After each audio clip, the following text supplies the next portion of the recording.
안녕하세요. 오늘은 김웅철 작가의 초고령 사회 일본이 사는 법, 이 자료를 좀 같이 보면서요. 고령화 사회의 현실과 또 미래를 함께 들여다보는 시간을 갖겠습니다. 네, 노후 준비나 마음가짐, 또 사회 변화 같은 핵심적인 내용들만 쏙쏙 뽑아서 여러분의 시간을 아껴드릴게요.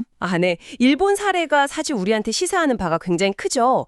이게 뭐 남의 얘기가 아니라 정말 우리의 가까운 미래일 수 있으니까요. 좀 더 깊이 고민해 볼 필요가 있을 것 같습니다. 네, 그럼 일단 기본적인 질문부터 시작해 볼까요? 그 자료에서 보면 65세 이상 인구가 14% 넘으면 고령화 사회다 이렇게 정의하는데요. 이게 단순히 숫자 문제를 넘어서 우리 사회에 어떤 파장을 일으키기에 이렇게 중요하게 다루는 걸까요? 그 비율 자체가요, 사실 사회 시스템 전반의 변화를 압박하기 때문입니다.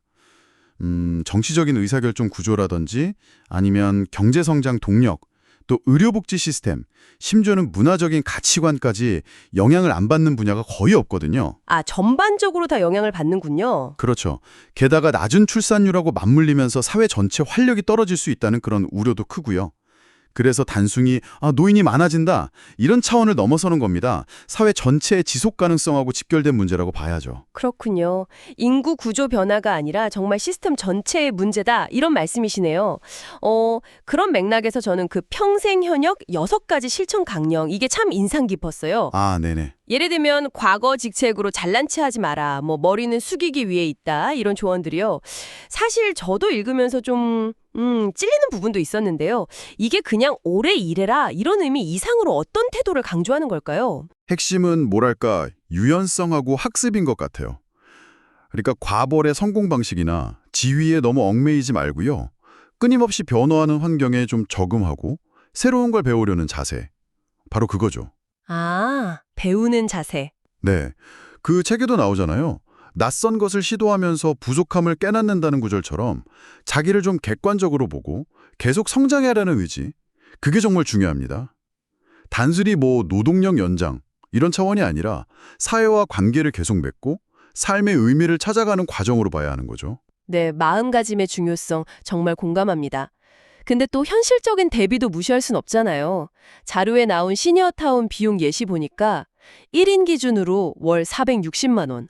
와, 이거 정말 놀라운 액수인데요. 그렇죠. 상당한 비용이죠. 이 정도 비용이면 대체 어떤 종류의 삶을 기대할 수 있는 건가요?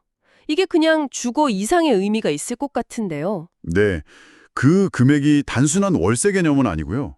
보통은 이제 건강관리라든지 맞춤형 식단, 또 다양한 여가 프로그램, 자산관리 상담까지 거의 호텔식 종합 서비스 이런 걸 포함하는 경우가 많습니다. 거의 호텔처럼요? 네, 그러니까 사람들이 생각하는 이상적인 노후, 건강, 여가, 편리한 시설 이런 것들을 다 집약해 놓은 형태라고 볼 수 있죠. 근데 여기서 이제 중요한 질문이 생기는 거죠. 과연 이런 수준의 노후가 보편적으로 가능할 것인가? 그렇죠. 그게 문제네요. 네. 우리나라 복지 시스템도 굉장히 빠르게 발전해 왔지만 이런 포괄적이고 질 높은 노후 지원을 어떻게 더 많은 사람에게 제공할 수 있을지 이건 여전히 우리 사회의 큰 숙제입니다. 그 행복한 삶의 마무리라는 복지의 궁극적인 목표에 다가가려면 사회적인 고민이 더 필요하죠. 시니어 쉬프트 현상도 나타난다고 하죠. 이 부분은 어찌 보면 경제적으로 새로운 기회가 될 수도 있겠어요. 네, 맞습니다. 아주 중요한 변화죠. 고령층이 더 이상 그냥 부양 대상이 아니라 새로운 경제 주체로 떠오르는 겁니다. 시니어 시프트라는 게 바로 이 소비력과 경제적 영향력의 이동을 말하는 거고요. 네. 다만 여기서 좀 흥미로운 점은 자료에서 지적하기를 실버 산업이라든지 시니어 비즈니스 같은 용어를 쓰는 게 오히려 실패 요인이 되기도 했다는 거예요. 정말요? 왜 그럴까요? 글쎄요, 아마도 고령층을 뭔가 특정 집단으로 이렇게 딱 대상화하고 분리하는 듯한 인상을 주기 때문이 아닐까 싶어요. 그보다는 그분들의 경험과 능력을 존중하고 사회의 자연스러운 일부로 통합하는 관점, 그게 더 필요하다는 거죠. 대상화가 아니라 통합적인 관점. 네, 정말 중요한 지적이네요.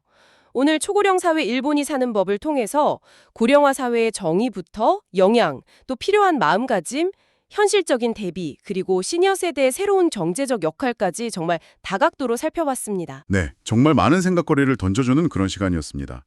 자, 마지막으로 여러분께 이런 질문을 한번 드려보고 싶네요. 아까 자료에서 낯선 것을 함으로써 부족함을 알고 배운다. 이런 태도의 중요성을 이야기했잖아요. 네, 그랬죠. 어쩌면 재정적인 준비만큼이나 이런 내면의 준비가 아닐까 싶습니다. 그렇다면 지금 당장 여러분의 삶에서 시도해 볼 수 있는 아주 작지만 낯선 도전은 무엇일까요? 뭐 거창하지 않아도 좋습니다.